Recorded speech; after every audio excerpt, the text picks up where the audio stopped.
Yeah, I don't know how much storage space I have left, but I'll do a part two of Mr. Trudeau, Prime Minister Trudeau. I don't want to say the word honorable.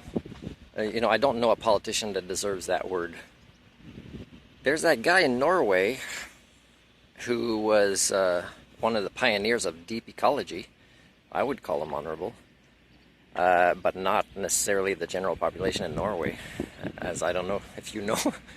They sent me back to Canada without wanting to set a precedent of offering not refugee status, because I was at the UDI in Norway. I said, you don't need to give me refugee status. I came to introduce myself. Yes, here's some data about the ways that I've been persecuted in Canada and had my human rights violated, and it's only going to continue and get worse, and I can explain why. And here's my due diligence in some of these documents to say, please stop doing that, Canadian Proto-Society. But they decided to pay thousands of dollars to send me back.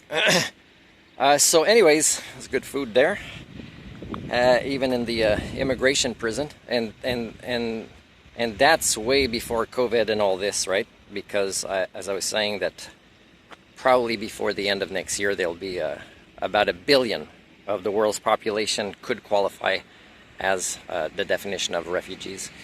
So yeah, Mr. Trudeau, I tell you, some of the things you should be working on as well is, training these, search and rescue volunteers for evacuating with their vehicles, even if they have to put a trailer on it and everybody sits down, and helicopter companies and, bus charters. The thing is, though, is everybody's trying to make a profit on everything, right? Canadian Proto-Society is a lot about laissez-faire attitudes and hypocrisy, which means no problem solving. I was telling the lady here, because they didn't put on the website, that particular Central Mountain Air doesn't fly since March from here, so it's only Air Canada, but it's could be a wait of 13 hours at the Vancouver airport, where I once stayed for 3 nights, and the RCMP were so incompetent they couldn't even notice. It was a security guard with a notepad who talked to me finally. I could have stayed there longer for free as a homeless person, and until the money came in to pay a ticket to try to leave Canada, because I've got too many skill sets and abilities to problem solve for here. So here my birthday's next week, Mr. Trudeau, and I'm trying to retrieve a motorcycle that spent the winter in the Slocan Valley, and I can't put it on the motorhome or put a hitch on my motorhome that always breaks down, because I buy new parts that are defective right away from China, bought from Lordco, or that break down after a couple of weeks. And I've been using way too much of my calls with the BCA that is expensive just because of this, and I've done vlogs about this, but we have no accountability. Or the French word for it, I wonder if you know the French word for accountability. They don't in Quebec. So we don't solve it. So we don't solve train issues. We don't solve bus issues, plane issues. Everybody, hotel, right? There's hotels that have barely anybody in them when there's homelessness, and they don't want to care for other Canadians, even that are born and raised in the cities where these hotels are. So everybody wants to charge the same price all the time for crappy service, and they don't understand basic math. Neither do conservatives, it looks like, about, hey, stop making a huge profit, start being more efficient and community minded, and charge a price that the owners of these businesses can earn a living, but not actually lose money, because their greed makes their mind unable to understand if they lower their prices, they'll have more business, therefore more income comes in.